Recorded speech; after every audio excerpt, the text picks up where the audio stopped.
নমস্কার, আমি অরুণ দাস। আজকে ২৭শে জুন, বিখ্যাত সুরকার রাহুল দেব বর্মনের আজ জন্মদিন। রাহুল দেব বর্মনের জন্মদিনে রাহুল দেব বর্মন সম্বন্ধে দু চার কথা আমি বলতে চাই। দেখুন, রাহুল দেব বর্মনের সুরারোপিত গান সেই ছোট্টবেলা থেকে শুনে আসছি। আমার খুব খুব প্রিয় আর.ডি. বর্মন। রাহুল দেব বর্মনের আজ জন্মবার্ষিকী উপলক্ষে আমি তার সম্বন্ধে দু চার কথা বলতে চাই। দেখুন, আমি এই ফিল্ম ইন্ডাস্ট্রির লোক হয়েও আমি কিন্তু আর.ডি. বর্মনের সঙ্গে কোনোদিনও মুখোমুখি হইনি।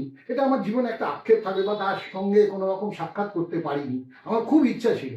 যাই হোক, আমি বোম্বে ফিল্ম ইন্ডাস্ট্রির কিছু লোকের মুখে আর.ডি. বর্মনের অনেক গল্প শুনেছি। যে উনি কিভাবে সুর করতো, কিভাবে গান গাইতো, কিভাবে কি করতো সমস্ত শুনেছি। বিখ্যাত গীতিকার পুলক বন্দ্যোপাধ্যায় একবার আমাকে একটা গল্প বলেছিল আর.ডি. বর্মন সম্বন্ধে। পুলকবাবু বলেছিলেন যে উনি একটি গান লিখেছিল, পুজোর সংখ্যা গানটা হবে, লতা মঙ্গেশকরকে দিয়ে গান হবে।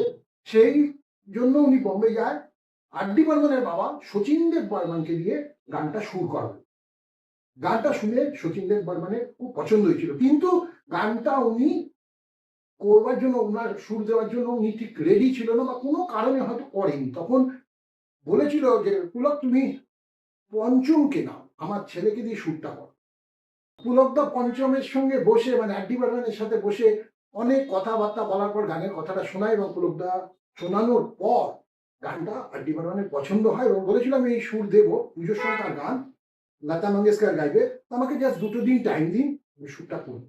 সেই অনুযায়ী গানটা হয়, রেকর্ড, এবং খুব সুপার ডুপার হিট গান লতা মঙ্গেশকরের।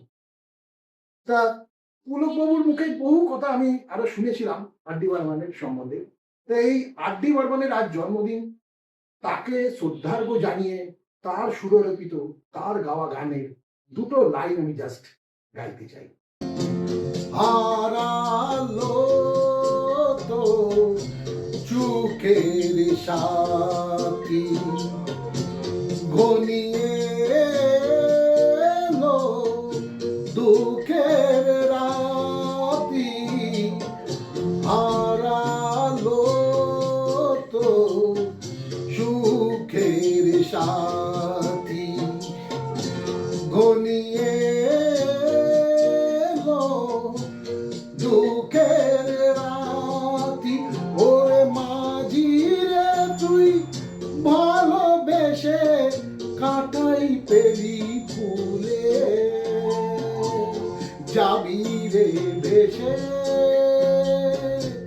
কে জানে কোন কুলে, যাবি রে ভেসে কে জানে কোন কুলে।